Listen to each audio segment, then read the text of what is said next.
All right, hello everyone. We're continuing in our learning of this week's Torah portion, which is called Ray. And in this week's Torah portion, tomorrow I think we'll go over some of them. There are 56, right? That's what we said before. 56. 50. What is it? 40, 54. 54 commandments. 54 commandments. Maybe we'll go over some of them tomorrow, God willing. Yesterday, we already did a couple of them, which is to destroy any idolatry, not to destroy anything that's holy for Hashem. A positive commandment, you have to bring all of your sacrifices to the holy temple on the holidays.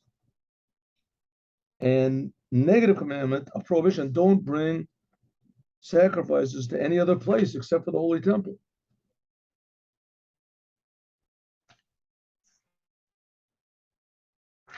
Yeah, the holiday sacrifices and the regular sacrifices you have to bring only to the holy temple. Okay, that's mainly what we did yesterday. Here's an interesting law, controversial law. We'll learn later on. We also talked a little bit about it before. And in Judaism, there's a commandment to listen to a prophet. There's a commandment, you must listen to a prophet. If a genuine prophet comes and tells you to do something, then you have to do it. And even if it's a sin, if it's only one time, then you have to do it, unless it's a sin of idolatry. Idolatry is like really very severe in Judaism. That's what we're going to talk about now. So here we got a big problem, right? If you're supposed to listen to a prophet and he tells you to do something, even if it goes against the Torah, except idolatry. Like for instance, Elijah the prophet, Eliyahu, told the Jews to make a sacrifice outside of the temple. Here we just finished learning that it's forbidden. And Elijah the prophet came, this was in the time of the first temple, and he said, let's make a sacrifices. It was on Mount, what was it?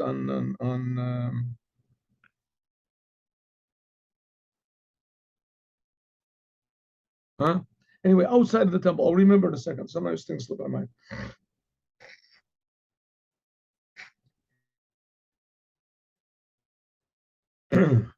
Har Carmel. So he tells everyone that was in time of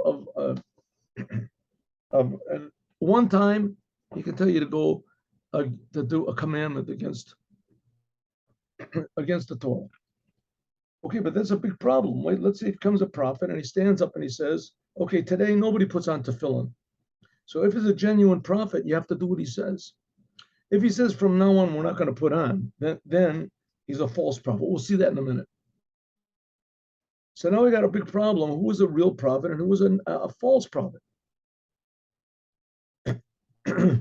So first of all, there's qualifications of who can be a prophet, who cannot be a prophet. Of course, there has to be a person that we know does all the commandments and he's a God-fearing person, and that he's known for his holiness and his erudition, and he knows the whole Torah, and he goes according to the Torah, and he believes in the rabbis, and etc. That's a prophet. But it could be a false prophet if this prophet stands up and he tells you, okay, no more putting on tefillin. You don't have to put on tefillin anymore. Right? That is a false prophet and has to be killed. Okay, so let's go and let's do this. Here we go.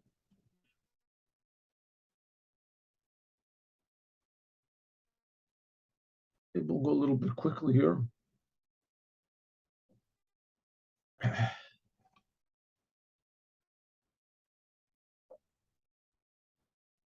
Ki yakum b'kirbacha, if there stands up among you Navi, a prophet, O cholem chalom, or someone that has a dreamer, anasan alecha osam, and he gives you a sign and a proof, or a sign or a proof.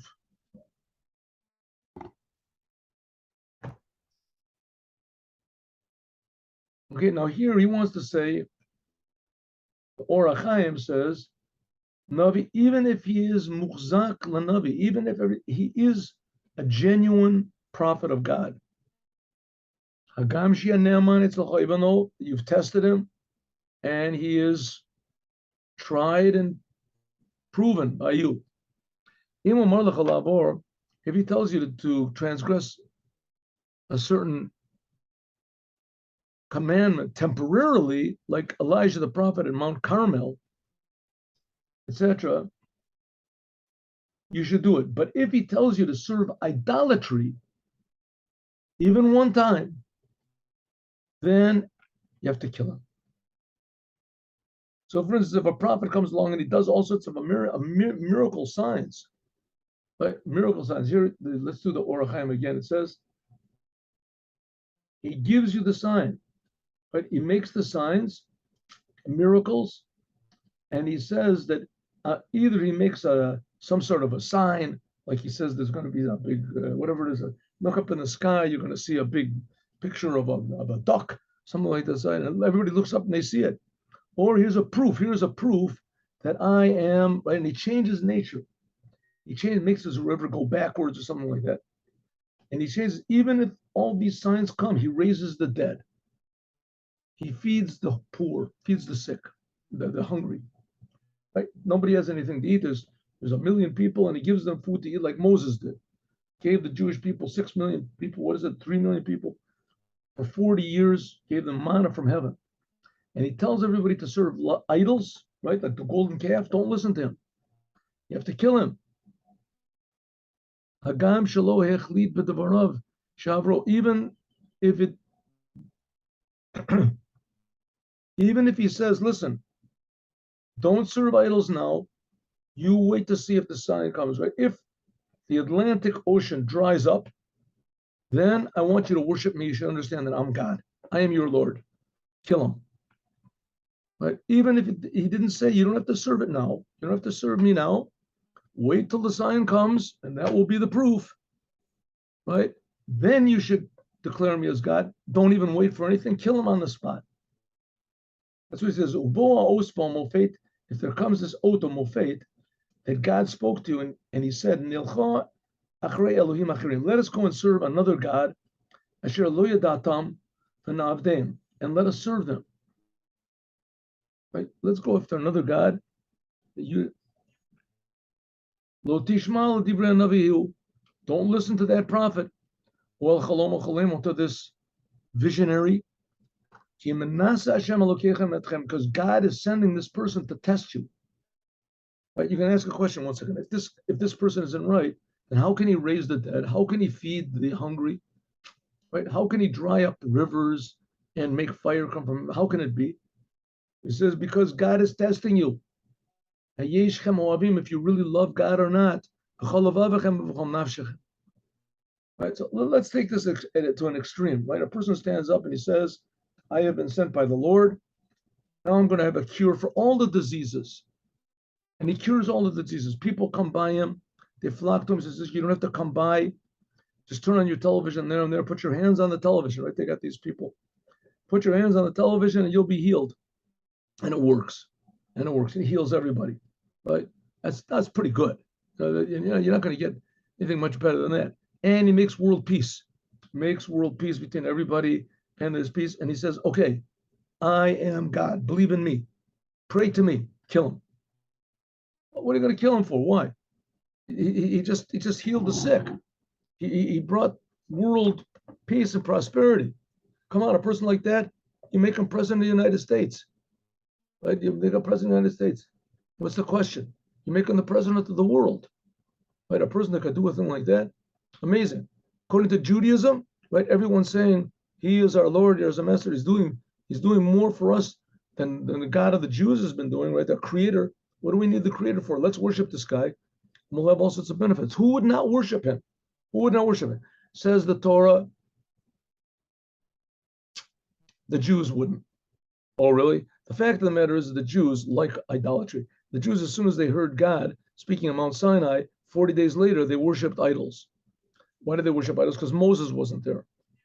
After that, in the second temple, I'm sorry, in the first temple, there was Yerovam ben Nevat, and this was right after King Solomon died. And he was the king of 10 tribes, and he induced all of them, convinced all of them, forced all of them, whatever, is to worship the golden calf. The golden calf. We talked about this 15 times already. 15 times. So Jews like to do idolatry. But on the other hand, if a person stands up and he benefits you, and he gives you money, and he gives you plenty, and he gives you all the things that that money can buy, and why not worship him? What do you care? Bow down to him. No, you got to kill him. Now let's go a little bit further. What is so bad about idolatry? Why does God care? So, I worship God and I come home and I have a frog or something and I worship a frog. What's the big deal, right? I put on tefillin every day. I keep Shabbat. I eat kosher, and I keep all the commandments. As far as I can. I just have a little frog, a statue of a frog, and once a month I bow down to it. Once a year, huh? The day of the frog day. A leap year. On the leap year, those leap years, what is every leap year? What is it? 4 years? Leap years are frogs leap. I bow down to this frog. God forbid. That's idolatry. That's forbidden. If I tell everybody to do it, listen, do it. It'll be good. Look at my house. Look at this beautiful house I have. You know why? Because of the frog. God, I bow down to it. So what's the big problem? Why does God care if I bow down to this little statue? I mean, if it doesn't benefit anybody, if it has no meaning to it, so it has no meaning. So the answer to it is, let's look at the other way. What does God want? Right? To understand what's so bad about idolatry, let's understand what is so good. What's the alternative to idolatry? So the alternative to idolatry is Mashiach. Mashiach is going to make the world. This is what Abraham started. Make the world realize and feel that there's a creator, and that the creator gave him the Torah.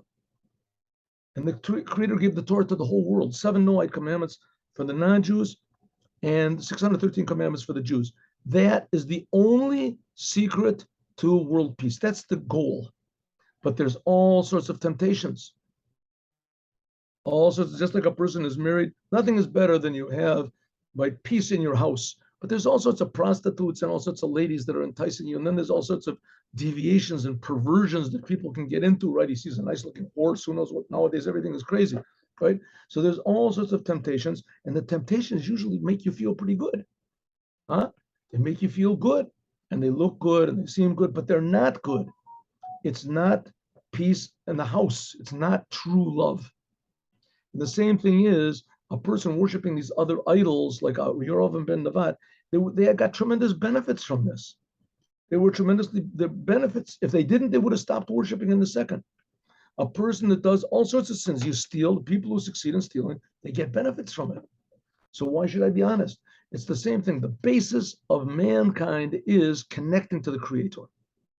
The basis of mankind is connecting to the Creator. It's almost the same thing as like taking drugs. You take drugs, heroin, whatever, and you feel great, but it goes against health. It goes against health. Somehow or other, you really lose out big. It makes you egotistical. And that's the whole big point over here. The essence of Judaism is don't be an egotist. And all of these prophets, right? What's the reason for worshiping a false prophet? Because it's good for me. I'm going to get benefits from it. I'm going to go to heaven. So it's a very, very difficult thing. And there was a lot of Jews that died al Kiddush Hashem, right? They were tied up to the stake or whatever. And they came to them like in the time of the Inquisition and the Crusades and all this stuff. And they said, listen, change your religion. We'll make you into a big priest or something like that. And there was Jews that did do it. And they became big priests. But there were Jews that said, listen, you can kill me. What are you going to get out of it? The truth. So the idea of even giving your life not to worship idolatry, that's the essence of Judaism. The essence of Judaism is to be willing to give your life rather than deny the truth. And even if you're going to get all sorts of benefits, your life is a wonderful life. You get benefits and you get money and you get pleasure and you get honor and you get popularity and you get everything, but you sold out. Who's not willing to sell out? What's the problem? So he says that's the whole point of Judaism, self-sacrifice. That's why Judaism is based on Abraham taking his son Yitzchak and sacrificing him. Why? because he did what God said. That's the point. It was against all the principles that of humanity to take your son and kill him, but God says it. If God says it, you do it. That's the point. And it's going to be good because God is the creator. He's creating us. The whole world is his, and he wants there to be a good world, but it depends on us doing what he wants. And one of the things he wants is, how do you call it? Gratitude. Gratitude. God gives us everything. He creates us. He creates the whole world. Be gratitude. Right? If you take, right, like a person has a nice, happy family life, but if he goes after running after women or something like that, it makes him feel good, but it wrecks his family. It wrecks the peace. A person is healthy, whatever, he takes drugs, gets all, whatever it is, the heroin, cocaine, crack, whatever they got nowadays, makes them feel good. But it wrecks your health.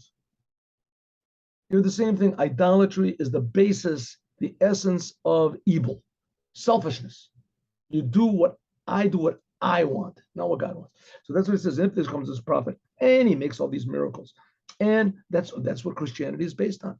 Came along a guy and he says, "I'll benefit everybody. Worship me," and it worked. We got the 2.5 billion people worshiping this thing, and it's idolatry. It's simply idolatry, and the only reason for doing it is because people say it makes me feel good. It makes me feel good. And all the rabbis that say you shouldn't hate the rabbis, they're trying to take away this good feeling. So it says, this prophet, you have to take him and kill him. Because God is just testing you to know if you really love God with all of your heart and all of your might. This is a very essential thing, a very difficult thing. It means going against all of human nature and going against all of nature. But that's going out of Egypt. After God, you should go. You should, and him, oto yitiro, and him you should fear. That mitzvosav and his commandments, tishmaru, you should do. Ubakolo tishma, and listen to his voice. Oto ta'avodun, and he you should serve. Ubo tidbakun, and you should cling to him. Let's go back. We'll go back to this. Va'anav and this prophet, or this, or this the visionary, Yumad should be killed. Because he's speaking against your God. Who's your God? Hamotzi etchem me'eretz Mitzrayim, that took you out of Egypt. Okay, so if you want to know what the God of the Jews is, you look at the 10 Commandments, and that pretty much explains it. Right? The first 2 of the 10 Commandments, I am God that took you out of Egypt. So here you got God is giving you the Torah. So that's one basic thing. God is giving you the Torah. So you can only worship the God that gave the Jews the Torah. And that's the God who took the Jews out of Egypt, same God. And that's the God that creates the world. The fourth of the 10 Commandments is 6 days God created the heavens and the earth, rest on the Shabbat. That's only for the Jews, by the way. Non-Jews are not supposed to rest for Shabbat. But nevertheless, it says that God created the world. So you can only worship the God that took the Jews out of Egypt and gave them his Torah, where it says there clearly, God created the world. So God is creating you. I mean, if you think about it, in Chassidut, it explains what does it mean he created the world. It means he must be creating it now also, because he created it from nothing. He took you out of the house of slavery, because this false prophet is just trying to push you away from the road. God did everything, and he's trying to take all the credit. That God commanded you, and you should remove the bad from among you. Let's just go back over here. Interesting sentence. After God, you should go. In Chassidut, they make a thing about this. You should go after God. What does it mean, after God? It means even if you're serving God from your not true interest, your backside, so to speak, forcing yourself after God. He you should fear, his commandments you should do, his voice you should listen. Let's do Rashi. It says, his commandments you should do, you should keep. That's the Torah of Moshe. The Kolo Tishmo, you should listen to his voice. The Kol Nevi'im means the voice of all the prophets that come afterwards. That includes also the men of the Talmud. It says all the words they spoke were the words of God. V'oto ta'avodu, you should serve him. What does it mean? B'miktasho, in the holy temple. That's service. Nowadays it's prayer. Boti bakun, you should cling to God. Tidbak b'darachav, you should cling to his ways. Give kindness. God only gives, right? Gives. We should be cover meti and bury the dead, visit the sick, and just like God does. God went and visited Abraham, who was sick, buried Moses.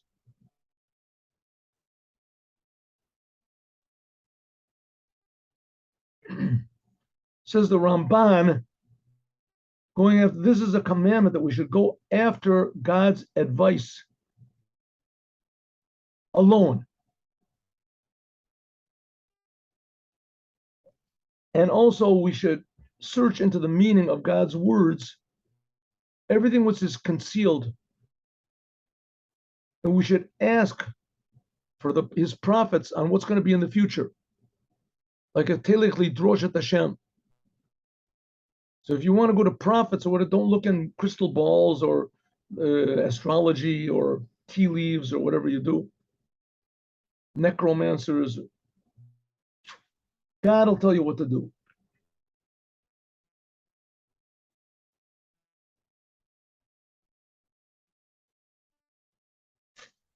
Okay, and God's prophets. Let's just do a little bit more. Even though you see how there's beautiful commentaries over here, but we don't have time. We started also a little bit late.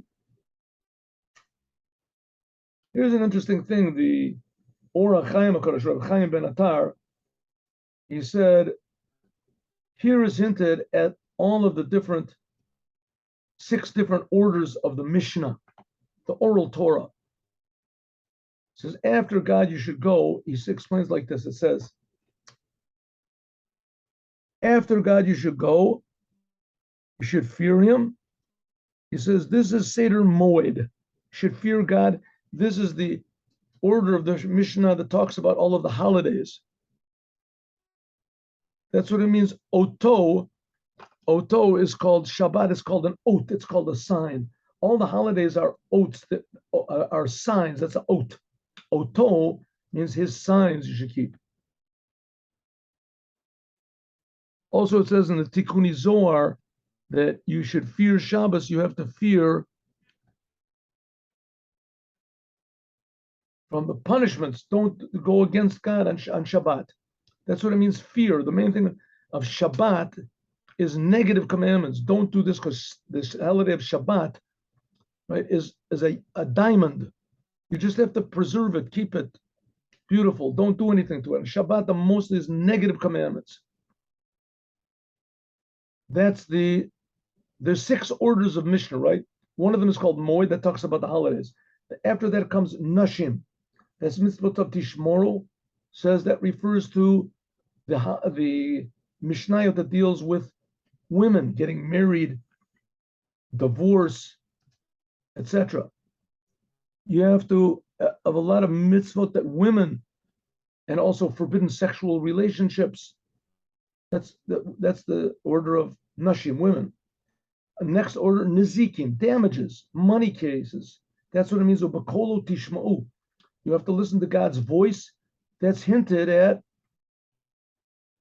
to lend your ear, incline your ear to what the judges say. Bakolo tishma'u. The judges say in monetary cases. Oto ta'avodu, you should serve God. That, of course, is kodshim, all the laws of the holy temple, sacrifices. Boti bakun, this is tahoros. This is all the laws of purity and impurity, a dead body, etc. And by means of that, you can cling to God. So that says it's referring to all of the 6 orders of the Mishnah, this sentence over here. It says that prophet, you have to put to death. You have to put to death because he's talking divrei Sora. What does it mean, Sora?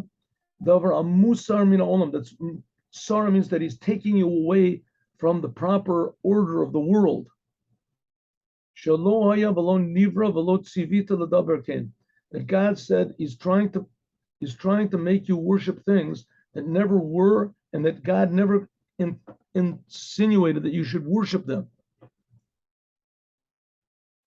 said, God, which God is he making go against? The God that took you out of Egypt, even if God has only one debt that you owe him, namely that he took you out of Egypt, forgetting about all of other things, that God creates us and God enlivens us and God listens to our prayers. Even just the fact that God took us out of Egypt, that would be enough. Think about it for a second, because if God would not have taken us out of Egypt, then there would be no Jewish people. We would all just be slaves today. So our whole essence is to worship only the God that took us out of Egypt. And that's what all the idolatry wants to turn us away from, the God that took us out of Egypt. So eventually, I mean, especially nowadays, I don't want to keep mentioning it, but I do, because it's such a, I think it's so very important nowadays. We're presently in the exile, the fourth exile. This is the exile of Rome, it's called. So we're looking very much forward to the fall of Christianity. And the whole thing of this religion is to take us away, the Jews, from to deny the God that took us out of Egypt. And not only that for the Jews, it's also for the whole world. The whole world can only worship the God that took the Jews out of Egypt. There's only one God. There is one God. Same God took us out of Egypt. The same God gave us the Torah. The same God created the world, and the same God creates the world. So if any one of these four factors are missing, then that's not the God of the Jews. It's not the right Jew. You're worshiping the wrong God. Okay, let's do. Okay, so we learned about the false prophet. Here's the laws of the false prophet. Let us now go and learn a little bit of Pirkei Avot, the ethics of the fathers.